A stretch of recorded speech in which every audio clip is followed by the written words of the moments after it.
My name is Lindsay Gray, and I'm a missionary pilot with Africa Inland Mission. I work for AIM Air, which is the aviation division of AIM. I live in Nairobi in Kenya.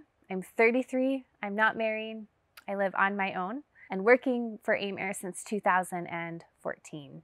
Anthem Community Church is my home church when I'm in the US. We've been going to this church since the beginning, I guess since it started. 10 years. Time goes by really fast. So Anthem Community Church partners with me in ministry, both financially and in encouragement and just overall general support. So while I'm ministering in Kenya, Anthem is part of my ministry from a distance.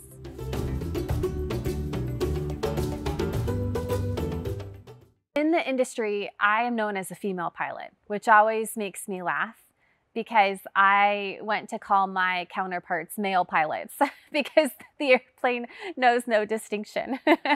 One of my favorite things, though, is if I have female passengers on board, I will often put another lady in the co-pilot seat with me, and then I will introduce the flight as an unmanned cockpit because there are no men in that cockpit.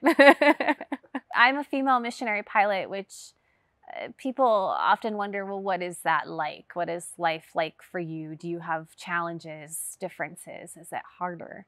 In some ways it's harder, like loading 1 ton of supplies is a lot.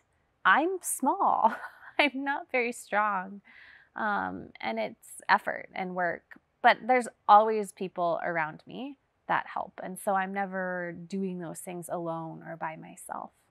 But sometimes if I have a medical evacuation, the tower knows my voice, they know my American accent, they know the tail number of the plane I fly. And so I've been doing medical evacuations that are projected to land after the airport is scheduled to close. And if I call them up early enough, they will stay open for us because they know who I am, they know the work that AIM Air does, and they know that we have a medical need on board. So they'll never speak firm or unkindly to me of being a man, but they also don't expect, the submissive cultural characteristics of being a woman. And so I get the best of both.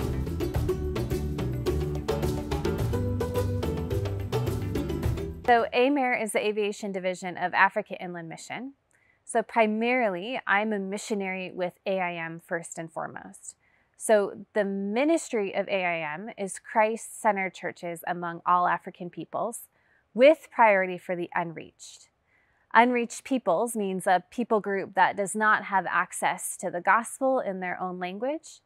And furthermore, they're unengaged, meaning there's not people that are working in that ministry context, engaging those peoples, sharing the love of Christ with them.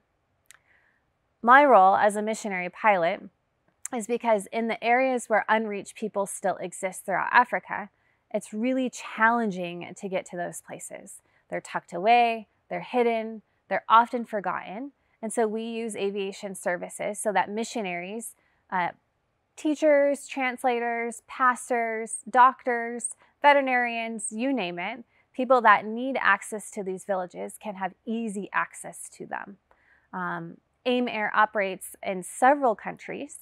So I'm based in Kenya. That's where I live and where I call home. But we also fly in Kenya, Uganda, South Sudan, DRC, CAR, Tanzania. The types of flying that AIM Air does is we provide missionary support.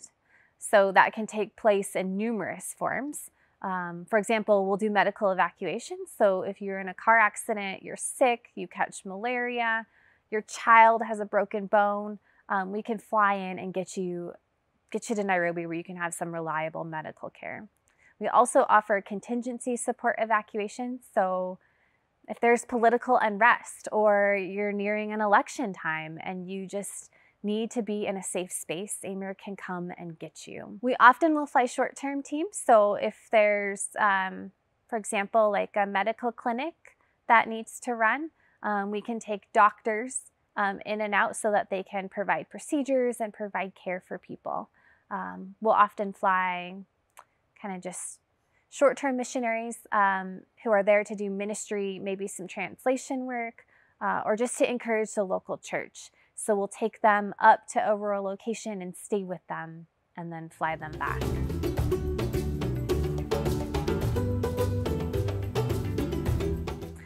There's often times when I am sitting on a runway in between flights and it is hot and I am sweaty and sticky and feel totally gross. I've not eaten anything for the day except maybe a pack of trail mix, and I am fueling out of a jerry can. And life is just really hard in those moments. And I can stop and think, I'm not alone. And so it just gives me such great joy to know that people across the world are praying for me, to know that this church partners with me, that you care for who I am as a person, that you care about God's ministry with AMER, that you care about the work that God is doing among the nations, and that you join me in that effort. And I'm so grateful. Know that I think of you often. I pray for you, and I'm thankful for the ways that you are involved in my life.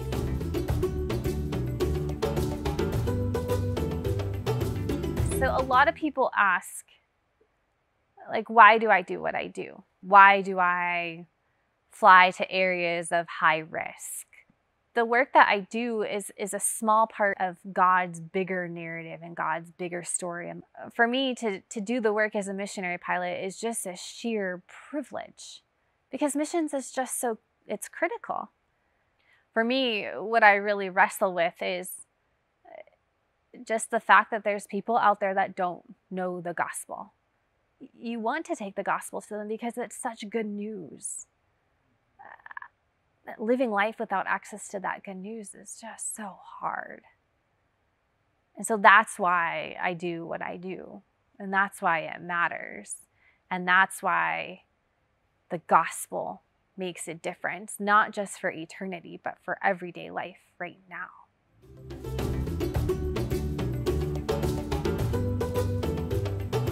There was a flight that I did a couple years ago, and it was up to northern Kenya. Northern Kenya was experiencing a pretty severe drought. When I landed, we were then ushered into these kind of armored vehicles, and the Kenyan military was with us. Third, I knew it would be a hard location. I just didn't expect all of the security with us. As we were driving around, just kind of capturing images and stories and talking to people, you could just see dead animal carcasses just kind of scattered throughout the desert floor, and people suffering from malnutrition, and there's no clean water, and that's a really just a challenging, harsh landscape. I was asking kind of the liaison that was with us and that was taking us around, and I asked him, and I said, "Is there a church here?" And he said, "No, there's no church here." And I could hear the mosque, and I could see several mosques, but I couldn't see any sign of a church building. But I knew not to look for a building. Churches often meet under trees in somebody's home, so I wasn't expecting a building necessarily. It's a completely Muslim village. So when you're in a place like that, it's easy to look around and to wonder, well, where is God? It's barren and desolate and not a place anybody would choose to live. It just seems so spiritually dark too. And I say, these people are blameless. Why is it like this? I don't have the answers for why God allows suffering and hardship. But I do know that God calls us to hard places. We're responsible to show up and to hear their stories and to see their hardship and to meet them where they're at. So people will say, when I tell a story, they'll say, oh, well, the goodness of the story is that God sent you. You were the light to these people. But God knows them too. And even though I don't see God at work, God cares for those people so abundantly and so fully. I don't think the goodness of this story is that my presence made any difference. I think the goodness of the story was that even though I can't see it, God is on the move, working and redeeming his people all the time because he fiercely loves them. That's the goodness of places like this.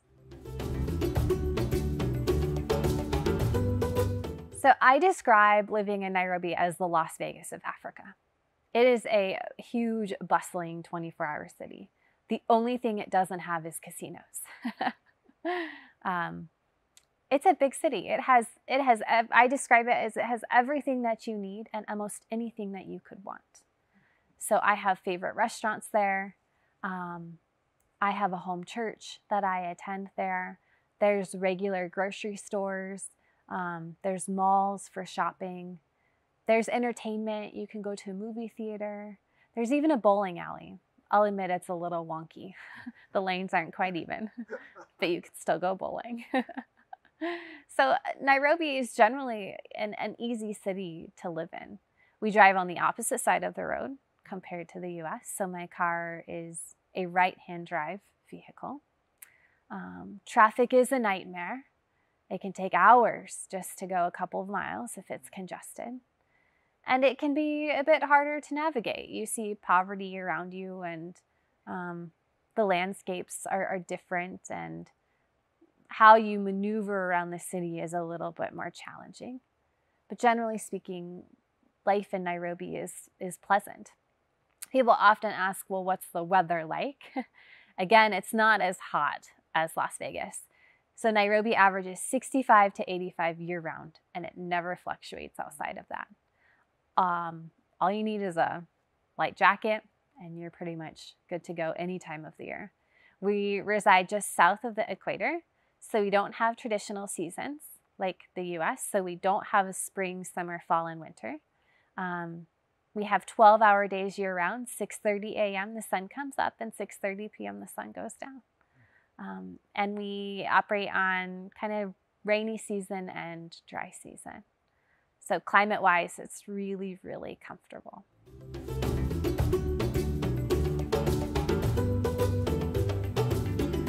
I would say a big challenge of living in Nairobi is security. So for example, it is not safe for me to be walking on foot at night. So that means if I want to go for a run or exercise, it has to be in daylight hours.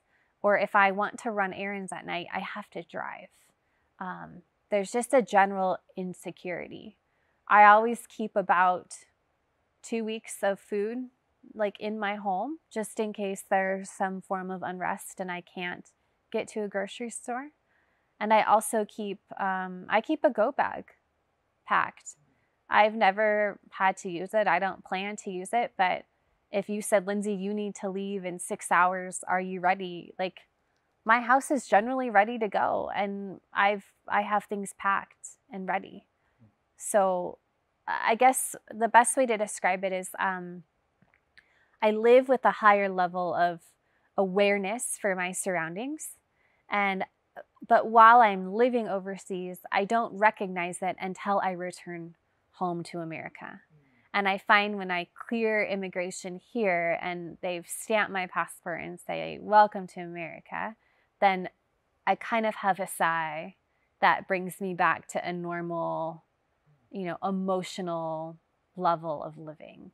I just live with a heightened awareness. Yeah. And that wears on you.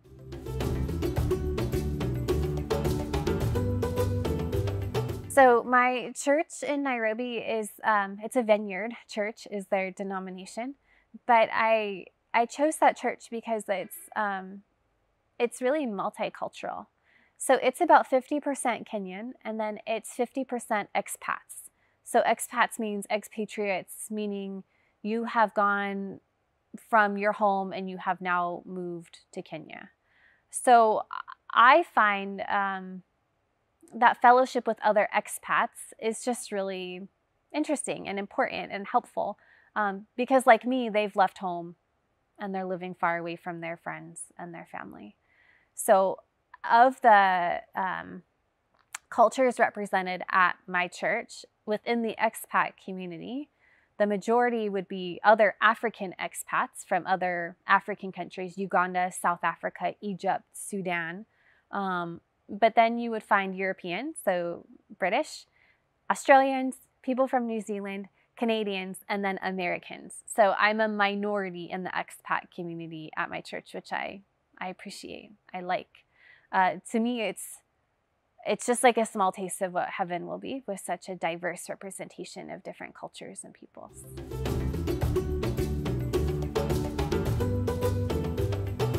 So I would say one of the blessings of living in a dynamic overseas environment is just the gift of friendship. So you get to meet people from all over the world that are coming to do mission and ministry outside of their passport countries.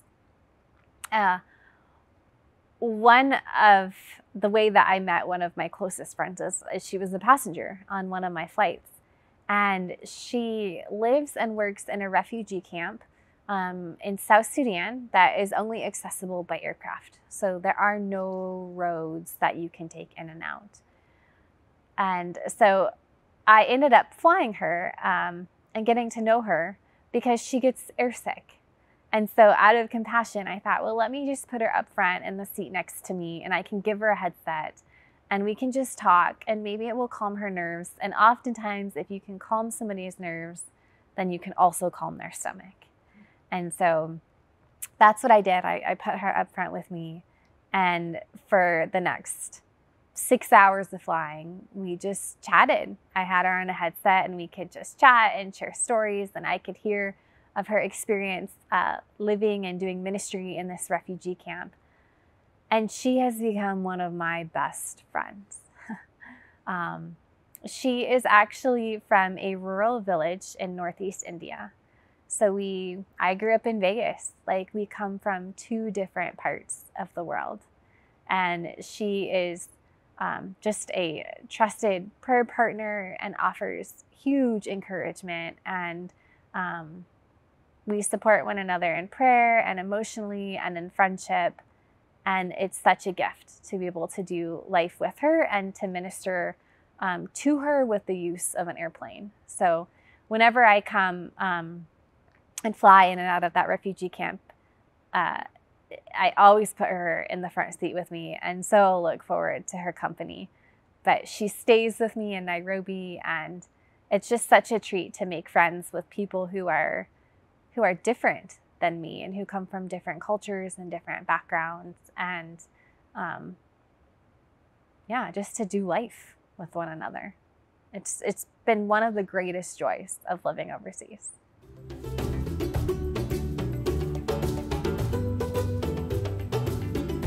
Yeah, I was flying these people from the church, and so we were flying to just this Muslim village on the desert floor in eastern Kenya.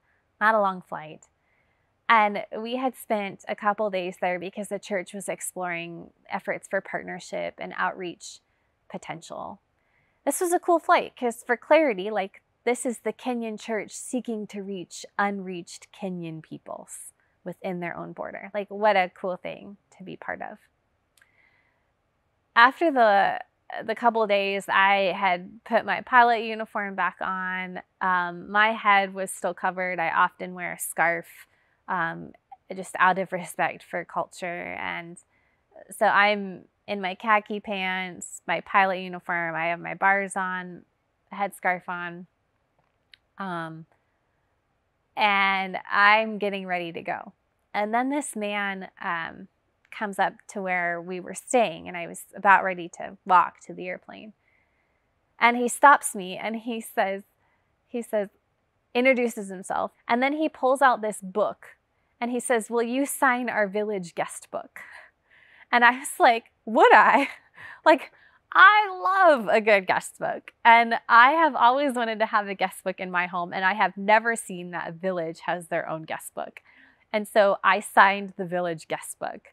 Wrote my name in there and the purpose of our visit. And I thought it was just the coolest thing. And I asked him if we could take a photo together. And so he was the chief of the village. So of course he was in charge of the guest book. And we were precious company to receive. So it was a privilege to sign it.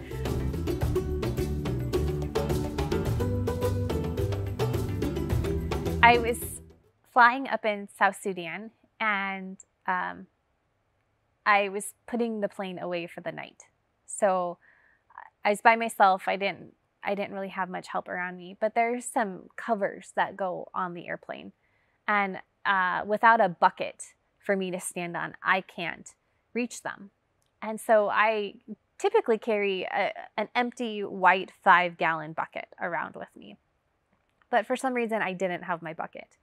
And so I went to put these covers on the plane, and I could only do it partially. And so there was a man that was nearby, so I asked him to come over, and he was very tall. So I'm 5'4", 5'5" on a good day.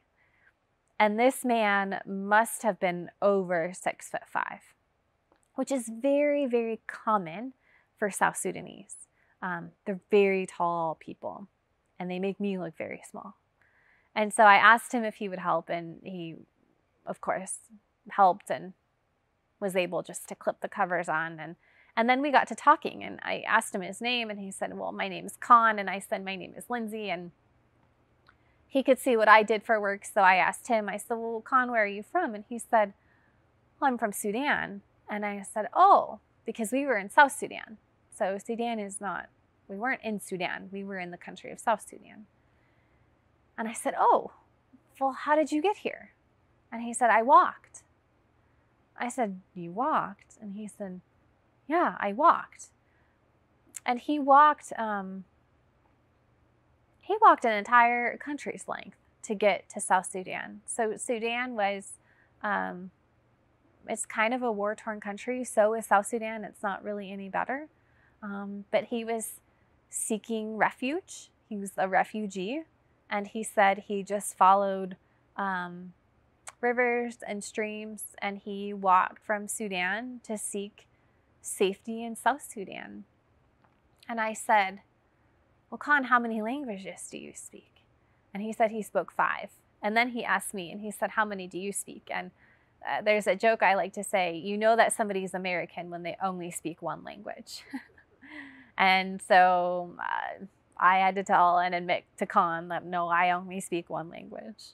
But it's interesting because when you're flying in places that we fly and operate, you just never know who you're going to meet and who you're going to encounter and who will help you in your day. And so for me, it was this tall, 6'5" plus refugee that had walked from Sudan, which is just mind-blowing to me. But his help was a small gift, and I appreciated meeting him, and I liked hearing his story.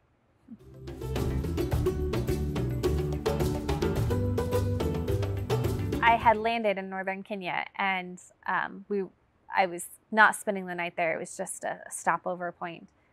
But we were picking up, dropping off and picking up missionaries.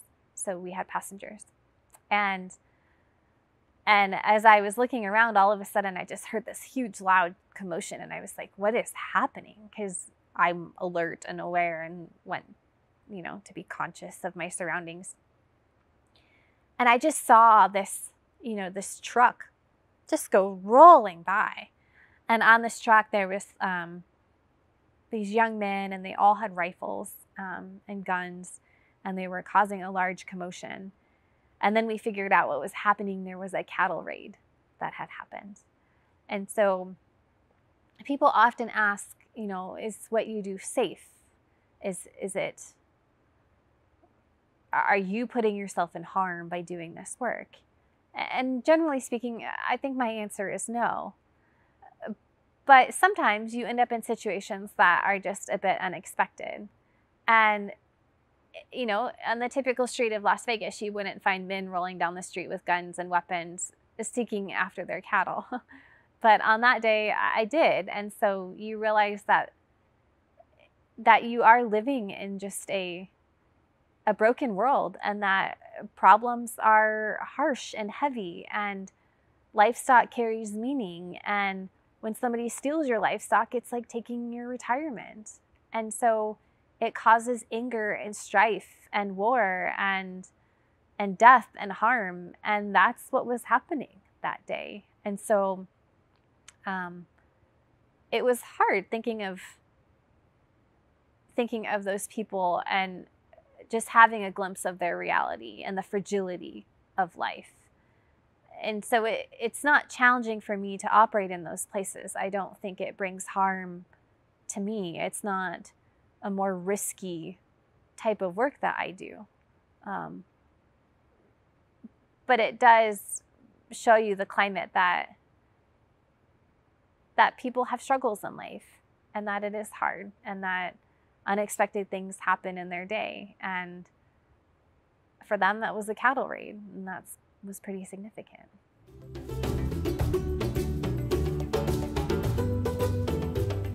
AIM, as an organization, they place teams in rural, unreached places.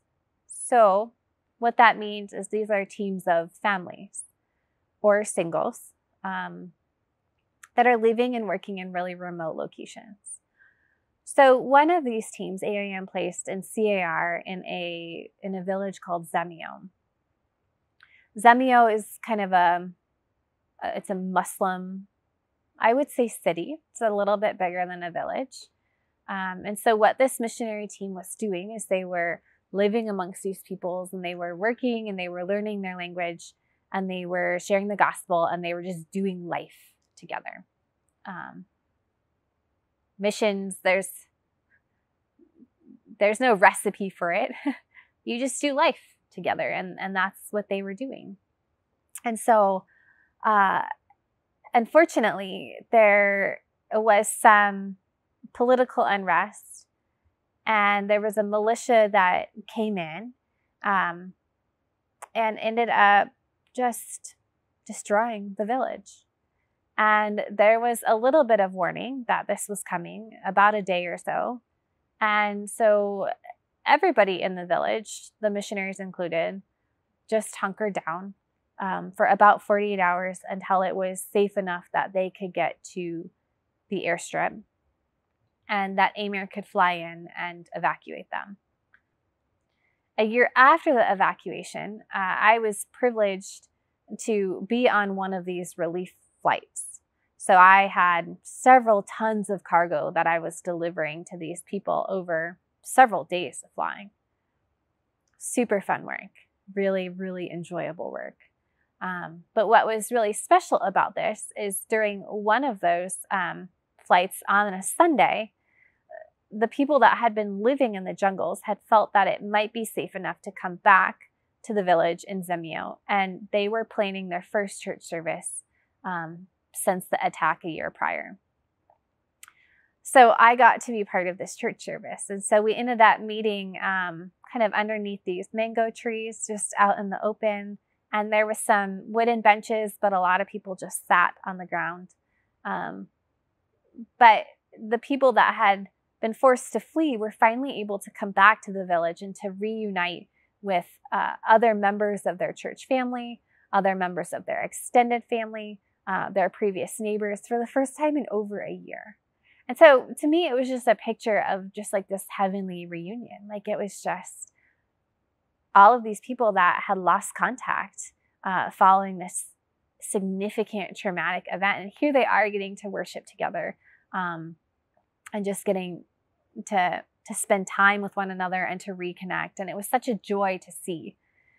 But interestingly, as I was looking around, it wasn't your ordinary church service, because the church is persecuted. There was some concerns about safety and security. And so the UN had offered to provide protection for the church service. And so all around the church service for the whole portion of time was these UN soldiers. And they were, fully armed. And there was a couple UN tankers. And they were providing protection for God's people to meet safely and to have the freedom to worship together again. Our brothers and sisters in Christ are hungry for the word of God, and they're eager for spiritual teaching and instruction. And in fact, they have recently made the request and asked for the missionaries to come back. They want AIM to send another team.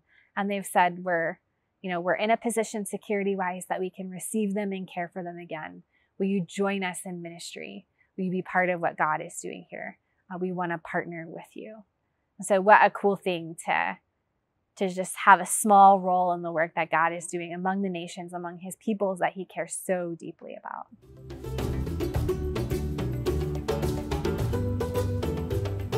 Anthem Community Church is my home church when I am in Las Vegas, but it's also my church from a distance. And so part of my ministry depends on financial support from donors and churches all across the U.S. that partner in what God is doing among the nations. Anthem is part of that. And so your giving that you give to the church does go to my support and helps financially so that I can stay and minister with AMER. Thank you so much for what you do.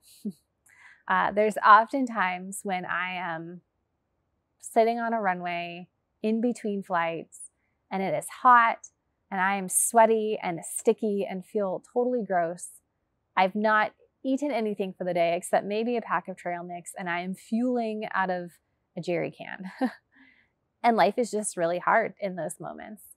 And I can stop and think, I'm not alone. And so it just gives me such great joy to know that people across the world are praying for me, to know that this church partners with me, that you care for who I am as a person, that you care about God's ministry with AMER, that you care about the work that God is doing among the nations, and that you join me in that effort. And I'm so grateful. Know that I think of you often. I pray for you, and I'm thankful for the ways that you are involved in my life.